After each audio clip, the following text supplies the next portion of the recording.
Welcome back to Become a Calm Mama. I'm your host. I'm Darlene Childress. And today we're going to talk about the developmental stages of childhood, all the way from birth through adolescence, from 0 to 18, 19 years old. And what I'm thinking is that you're probably going to want to bookmark this episode and put it somewhere where you're like able to access it for years and years to come, especially if you have young kids, because I am going to walk you through all of the developmental stages of your child's life, which is pretty amazing. And this is going to help you really understand sort of what's normal at a certain developmental stage or age and how you can support your child's development.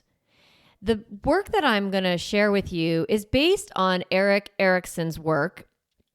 He did a lot of research in the late 50s and early 60s on psychosocial development. So the way that our brain, our psychology develops within the community. So what Erik Erikson was interested is how social interaction and relationships, like our communities, how those played a role in the development of us as humans. And I'm going to take those philosophies and those concepts that he shares, and I'm going to help you understand, what's normal at this age, what kids are struggling with, and how you can support them. So let's just get right into it. Yeah. I'm going to start with first infancy and early toddlerhood. And that's really the age of 0, birth through 18 months, through 1.5. And in that period of time, what the child is trying to figure out, the question that they're working to understand is, can I trust the people around me? So right away when someone is born, that's what they are figuring out. Is this safe? Am I safe? Are the people around me safe? Can I trust them? And the way that the child determines whether they can trust the people around them is by seeing, do they help me get fed? Do they help me stay warm? Do they soothe me? Do they keep me clean? Do they help me sleep? Their primary environment, that a little newborn and all the way up until 18 months, the primary environment that they're developing this sense of trust is within that primary caregiver relationship.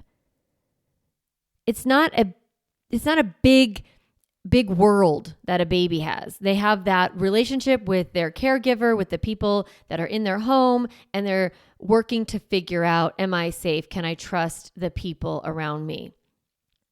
Now, how we see them struggle is, with self-soothing, right? They are hungry, they cry. They're uncomfortable, they cry. They're tired, they cry, right? They have a lot of what we would think about as meltdowns, but it's funny because we think that it's normal, of course, for a baby to cry, but then a 2.5-year-old cries and we're like, they're having a meltdown.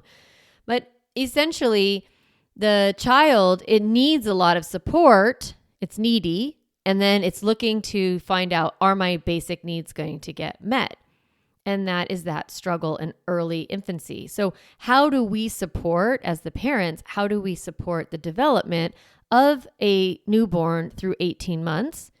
It is by meeting those basic needs of feeding, self-soothing, giving them, helping them sleep, helping them stay warm, helping them stay clean. We're meeting those basic needs in a loving environment. That's our primary job at that stage, is answering the question, can I trust the people around me? And us saying, yes, you can. I am trustworthy. I will help you. I am here. You can count on me. And when that happens, the child has a secure attachment. They feel safe in the world.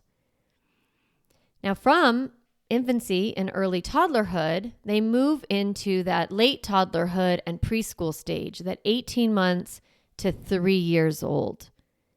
And the primary question at that age is not, can I trust the people around me? It's almost, can I do things myself? Can I trust myself to do things? It's not really around trust. It's just capability. Like, can I do this? Can I do things by myself? That is what they want.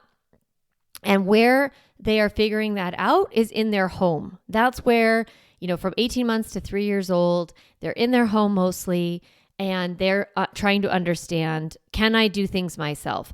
Mostly for that age, they're trying to figure out if they have the ability to take care of their body. So their goal is not to develop a sense of trust in their caregivers like early infancy. Their goal is to develop a sense of control over their body. So they're really working on figuring out their body and they want to have some control over it, some autonomy.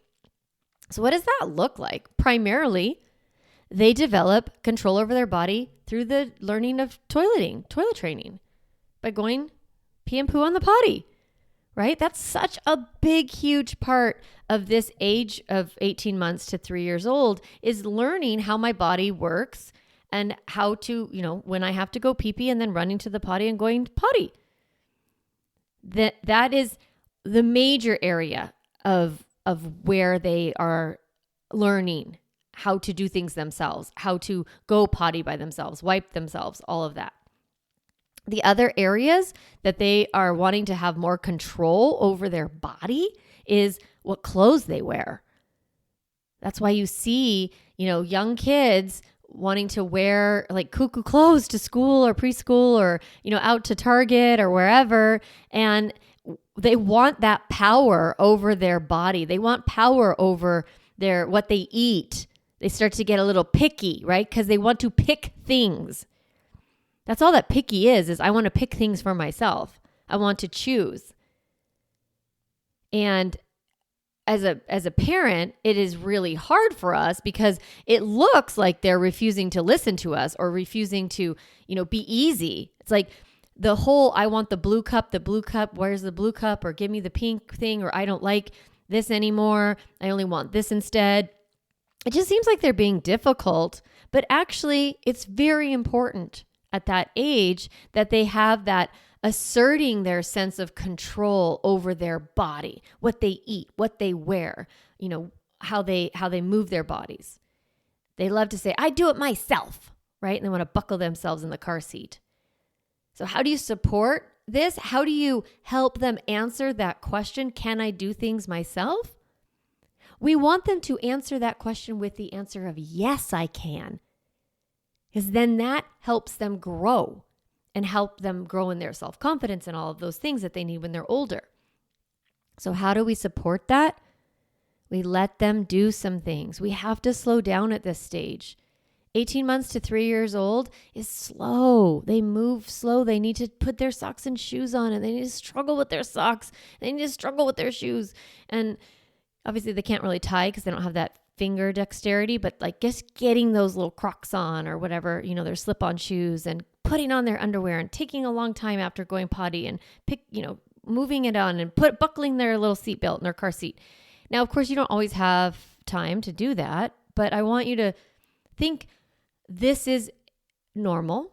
They want to have power over their body, and we're going to give them chances to show that they can do things themselves as much as you can. Now, what happens when they move out of can I do things myself? They get to that 3 to 5 years old, that preschool stage. And the question that they're asking themselves is, am I good or bad? Which is such a weird, I think kind of a weird question, but they are sort of figuring out like, am I a good little boy? Am I a good little girl? It's not because we're telling them that they are or they aren't. They're actually trying to understand whether they are or aren't. And they're sort of experimenting in different environments to figure out like, am I good or bad? And where that works itself out is in play. So they want to have a sense of power over their environment, but they don't want to overpower. So they're learning what is the boundary within this environment, what's okay and what's not okay. It's like, people always say, oh, they test a lot at this age, and parents almost act like it's a bad thing. It's like, no, I want my kids to push up against a boundary and actually go over it and learn, oop, that doesn't work. How do you learn?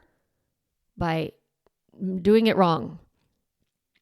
So this age group, this 3 to 5 years old, they're very focused on play and having power over the environment within that play. So what does that look like? That looks like asserting power over playmates, being bossy, telling people how to act, telling people what to do, telling them how to play, changing the rules and saying that's not how it goes. They want to exert their power. And they're worried. It's funny because they're like almost little tyrants, but then they all don't want to be accused of being tyrants because they're sensitive to being told that they're not being good, quote unquote, being good. Because they're worried about, am I good or bad? It's a funny stage because they act very bossy and powerful, and yet they are also very sensitive to our feedback on them. Let me explain why that happens. When you have a little kid, they actually have a lot of trouble separating themselves, their identity, because they don't have one yet. They don't have a sense of self from their behavior. So I noticed recently I was coaching a mom and we were talking about her kid feeling, like mommy doesn't like me. And I've heard this a lot from different clients, especially with 3, 4, 5-year-olds. You don't like me, or I don't like you. And the mom will say, well, I don't like when you do that. I don't like when you hit your brother. I don't like when you, spit at me. I don't like when you ask me for chicken nuggets and then want a grilled cheese sandwich instead. I don't like that. When you're saying, I don't like that, your kid is thinking, they don't like me. It's just a developmental stage. They have no concept of self outside of behavior. They can't separate it. So we don't really need to be evaluating and judging their behavior because they're trying to decide, am I good or bad? We really want them to grow up to get through this stage thinking, I'm good. I listen. I'm a good listener. I know how to follow directions. I know when to, assert my power over the environment and when not to. That's that developmental growth towards being able to be in school and be in a more socialized environment.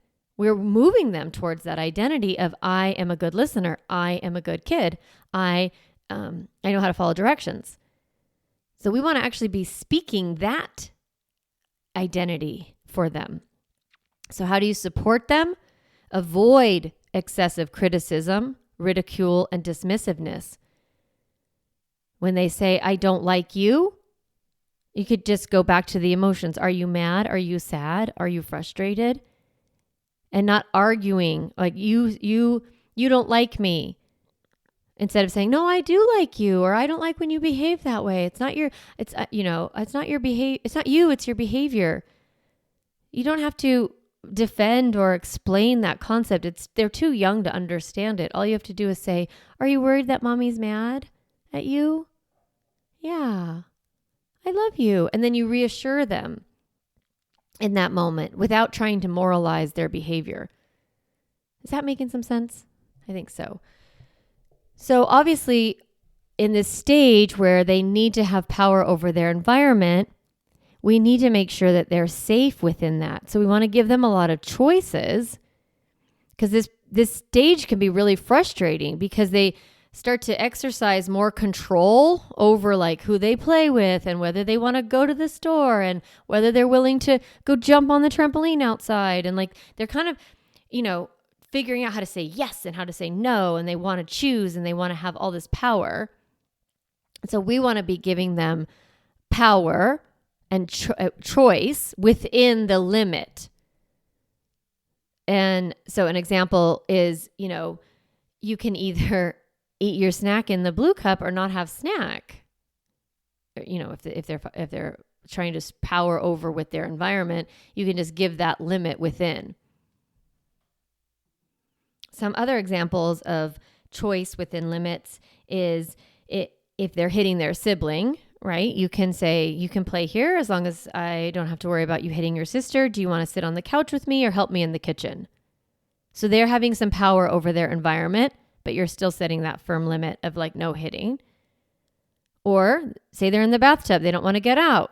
You can say, I'm draining the bathtub now, right? I have power over this environment of the bathtub as the parent, and they want to have power too. So I'm draining the bathtub now. Do you want to get out on your own, or do you want me to get you out? So they get to choose how they get out, but you're setting that clear communication of the boundary. Bath time is over. You can also just practice giving them choices of like, what do you want to play with? Do you want to play with blank or blank? Really keeping the choices between two things is helpful. Like, what would you like to have for lunch? Do you want to have, or for snack, do you want to have an orange or an apple? I want crackers. I want cookies. Oh, I know you want cookies. It's okay to want cookies. Right now I'm offering blank or blank. And you don't have to make it a big deal and like neither. Okay, no snack, I guess, and move on.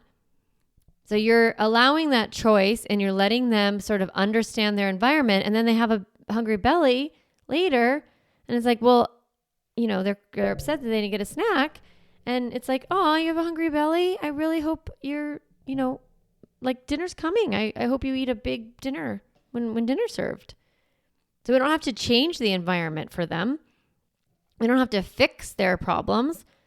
We're giving them power and choice, and then they're learning how to live within their environments. That's preschoolers, okay? So just a recap, we have infancy. Can I trust the people around me? Late toddler, early preschool, 18 months to 3 years old. Can I do things myself? Preschool, am I good or bad? And then we get to school age. That's like 5 to 11 years. And their primary question is, am I good at things? Now, what do we want them to answer? We want them to answer yes, right? Am I good at things? Yes. Where is that environment that they figure this out? They figure it out mostly at school or in enrichment activities like sports or dance or chess class or any of those religious school, any of those places. So their goal is to develop a sense of competency in learning and doing things. So you have those early years where they're figuring out trust and power over their body, power over their environment. And now they're really kind of internalizing some of it and figuring out, am I good at things? And we want them to say, yes, I am competent.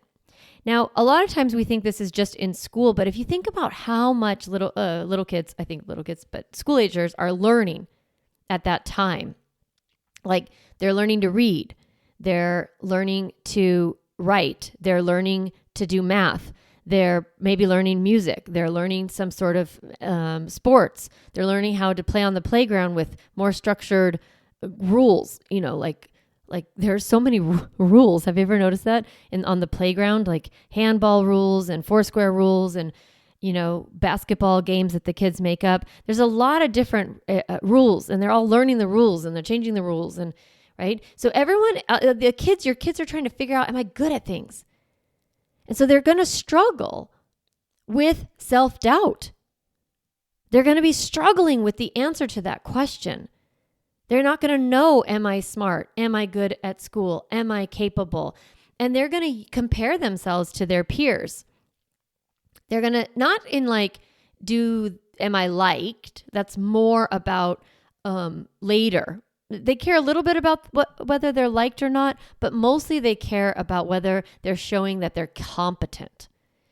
This is the first time in a child's development where they're actually evaluated, where they get grades, where there are scores, where there are rankings, where there are points. And so they're actually starting to see that there's levels of competency, there's levels of achievement, there's levels of success. And then they're trying to figure out, am I meeting those levels? Am I good? Am I competent? Am I good at things? So how do you support your kid? Well, first you're going to see them struggle with comparing themselves and saying, I can't do it, and giving up, and, not working so hard. And that's going to be hard for you to witness. And you might start making it mean that they're not like they're lazy, or, they're having suffering from low self-esteem. And, you're going to start worrying like, if they can't, they don't think they're good, what's that going to look like as teenagers? And I guess I want you as the parent to see that this is normal to have some doubt as you develop competency. So I want you to normalize this in your head, and I want you to normalize that your kid is not going to be good at everything. They're not even be good at a lot of things. They're not supposed to be good at things yet. They're learning. And what I see with parents is they oftentimes get upset if their kid is not at mastery, isn't the best, isn't like as good as the other kids. And parents start to compare with their peers to figure out if my kid is okay. And I'd like you, parents, to adopt a growth mindset for your kids, which actually means letting them be beginners, letting them not be good at things, like normalize not being good at things, knowing they're not going to be good at everything. They're going to start with low skills and move towards higher skills. And let them be bad at stuff. Let them learn. Let them struggle with learning. Don't make their struggle mean anything except they're learning. That's it. And so when they are failing and they're not doing well and they're not, learning to read, or they're not, figuring out their math, they can't figure out their multiplication tables, or, the other kids seem to be getting, the soccer plays, or understanding where to be on the soccer field, or, the other kids are able to understand dance or better at chess, or whatever it is that's going on with your kids. I want you to avoid comparing them to their peers and normalizing their failure, and just encouraging them by saying, it's okay. It's normal. You're still learning. You're not supposed to know how to do everything all the time perfectly. I know I don't, right? But I also believe that I am good at things, and I believe I can learn things. And I'm sure you do too. And that's what we want your kids to take away with themselves. So if you think about those different stages, I trust people. I do things by myself. I am good. I am good at things. These are the ways that we build self-concept, is allowing our kids to struggle with these questions and getting to that answer of yes. Now we get to the middle school and high school developmental stage, 12 to 19 years. And this primary question is, who am I? So it's not an answer of yes or no. Can I trust people? Yes, no. Am I good at things? Yes, no. Am I good, bad? Am I good? Yes, no. This is who am I? It's open-ended. And your child, your teen, then begins to develop where is that environment where they answer this question? They answer this question within their social group, within their social relationships. And the goal of this period of time is to answer that question, to develop a sense of self and personal identity. So what does that even mean? What's identity? Identity it's a complex concept because it includes my beliefs, my ideals, my values, all the things that I care about and that are important to me, and the way I identify my values myself. And then from that, I go and I behave a certain way. So my identity is a lot about my thoughts, about myself, about the world, about how things should work, about what I think is important. And then I define myself based on those beliefs. We develop our identity within a social framework. It's like we define ourselves against certain values or certain ways people are, and then we define ourselves in not opposite of against, like with our like-minded people. So that's part of our identity is individual and social at the same time. And that's why it has to happen within our social environment. That's how identity is defined. So the struggle that we see with teens is they're trying to figure out who am I and how do I fit or how do I belong within this group? And in that process, they are going to be exploring all sorts of different identities. Because I think of it like trying on outfits or trying on sweaters. And it's like, this one, I'm going to try this on for a bit. Oh, I don't really like it. It doesn't fit. I don't, like the way it feels. I don't like the way what people think of it, whatever it is. So you kind of trying on. So your kids at this age are exploring different friends, different activities. Maybe they always played a sport. Now they're not wanting to do that sport anymore. And that can be scary. And it's like, well, I'd like to figure out how to define myself is how your child is thinking. Maybe I don't want to be defined as the soccer player or the really smart kid or whatever identity that they've kind of come along with. They want to try out a new one. So that might look like different styles, different ways that they dress or represent themselves. You see some kids, exploring with hair, or exploring with clothing, exploring with different groups of friends. Like, like, who are all these new kids they're hanging out with? I don't know any of them.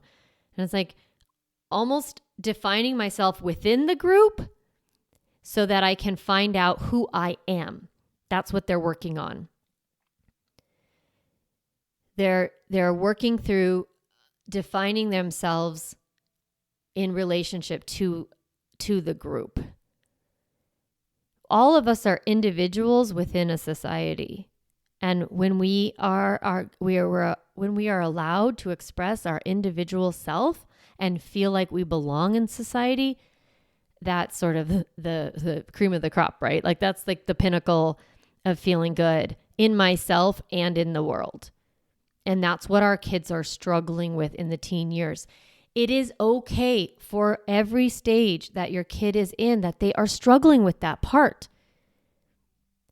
We look at the struggle and we make our kids wrong for it. We make our kids as if they're like pathologically, have a problem, like a developmental disorder.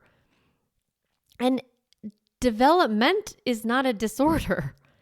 It's a part of the process. And I think sometimes as parents, there's like legitimate things that we should be concerned about. But if you are seeing your kids struggle with maybe like a crisis of identity or when they're in elementary school, like, really thinking they're not good at things and they've kind of, been struggling with that, or, little kids thinking I'm bad, nobody likes me, everybody's mad at me. It's like, okay, that's okay for you to worry about at that age. And we're going to help you answer the question, am I good or bad? You're good. Especially when you teach them feelings drive behavior, you're like, you're not your behavior, you're your feelings. That's it. And you get to express your feelings in all sorts of ways. Or am I good at learning? Yeah, you're good at learning. That doesn't mean you're good at everything you do. It means you're good at learning things, starting where you are, working hard, developing skills, overcoming obstacles, and getting to the next level. So in every stage, our kids are struggling, and that's okay. And we're guiding them towards a greater self-concept, greater identity. So how do we support our adolescents, our 12 to 19-year-olds? I want you to start talking about what they're good at. I want you to talk about their strengths. I've noticed that parents will often spend a lot of time pointing out where areas with their teens that they're not measuring up. And if they had a negative identity around being able to learn and grow that they're bringing into adolescence, and then they're lecturing them about all the ways that they're not showing up, it's going to be really hard for them to create a positive self-concept or a positive identity. So we want to talk up their strengths. This is work, parents. I'm not going to lie. Like, you have to work hard at figuring out either how to spin something that's annoying to you into a strength, or actually looking at what your kids are good at.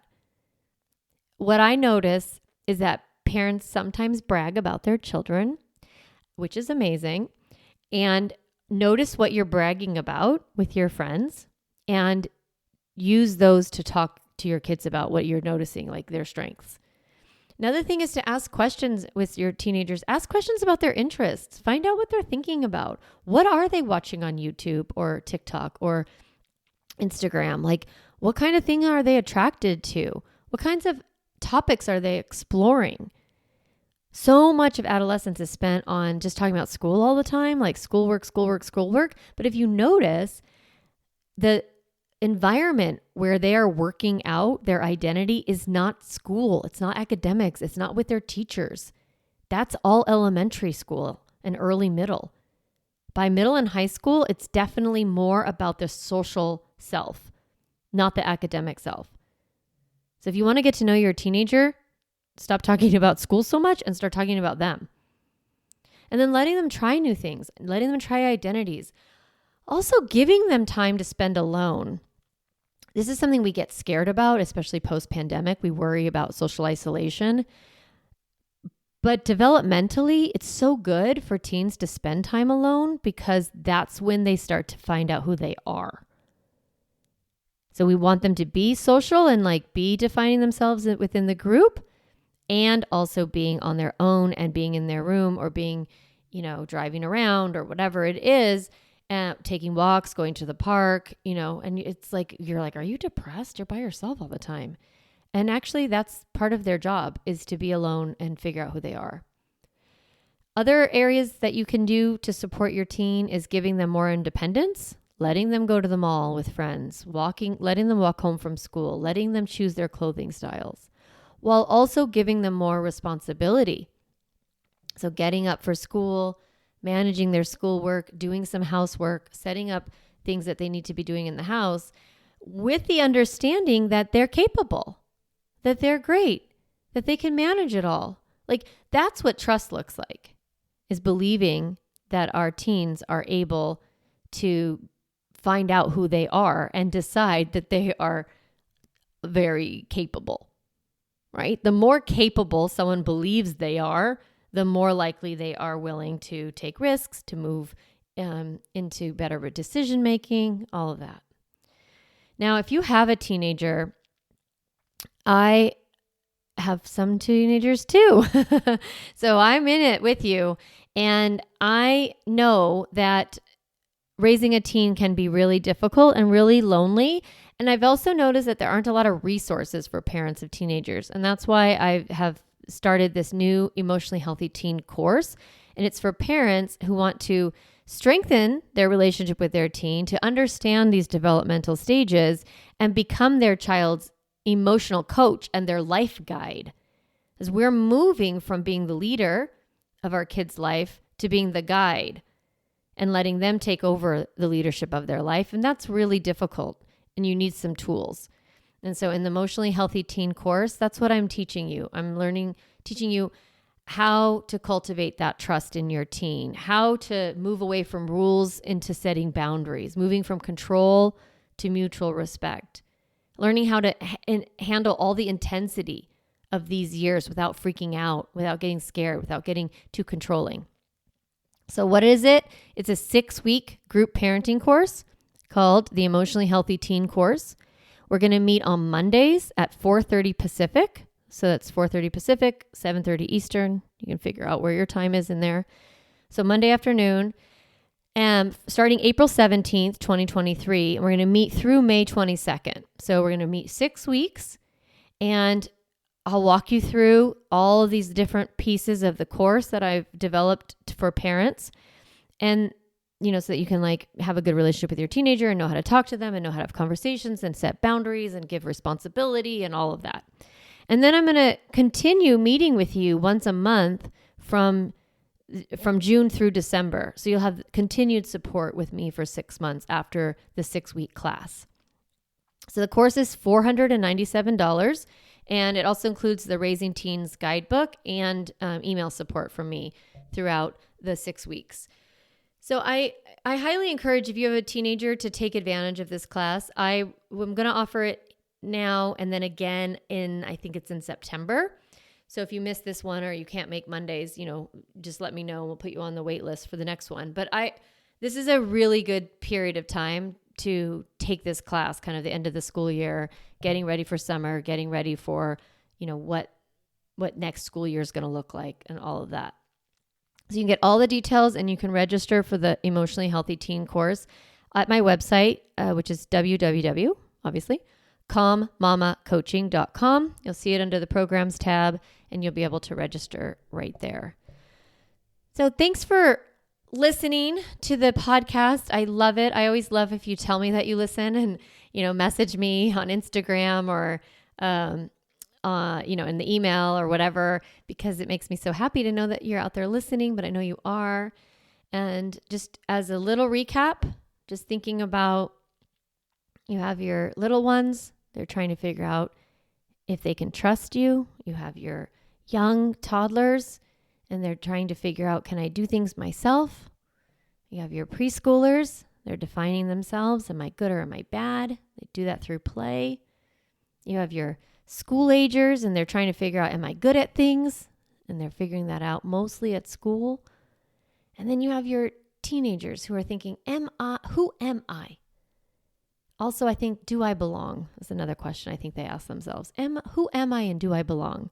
And they're figuring that out in their social group. So as you look at your kids, I want you to just look at them with that compassionate lens and see like, oh, this is what they're struggling with. This is what they're defining. How can I speak, truth to them? Do I belong? Yes, you do. Are you capable? Yes, you are. Are you good? Yes, you are. Can you do it yourself? Yes. Can you trust me? Yes. Whatever stage you're in, those are the messages your kids need to hear. All right. I hope you found this super helpful. And if you want to know more about the developmental stages and all of that, you can just Google Erik Erikson and you will deep dive in the rabbit hole of psychosocial development. All right, everyone. I hope you have a great week and I will see you next time. Hey, Mama, if you enjoyed this podcast episode, I want to encourage you to do two things. The first is go to my website, calmmamacoaching.com, and get a copy of the Stop Yelling cheat sheet. You'll get a step-by-step breakdown of the most important tool I teach, which is the pause break. And you'll also get 40 ideas to reset your body and balance your nervous system so you don't have to yell at your kids. You can get a copy of that, again, at my website, calmmamacoaching.com/stop yelling. The other thing I'd love for you to do is go to Apple Podcasts and rate and review this podcast so that other moms can discover empowering and helpful, practical parenting strategies, just like you did today. Thanks so much for listening to the podcast. It means a lot to be in your ear every week and to support you on your parenting journey.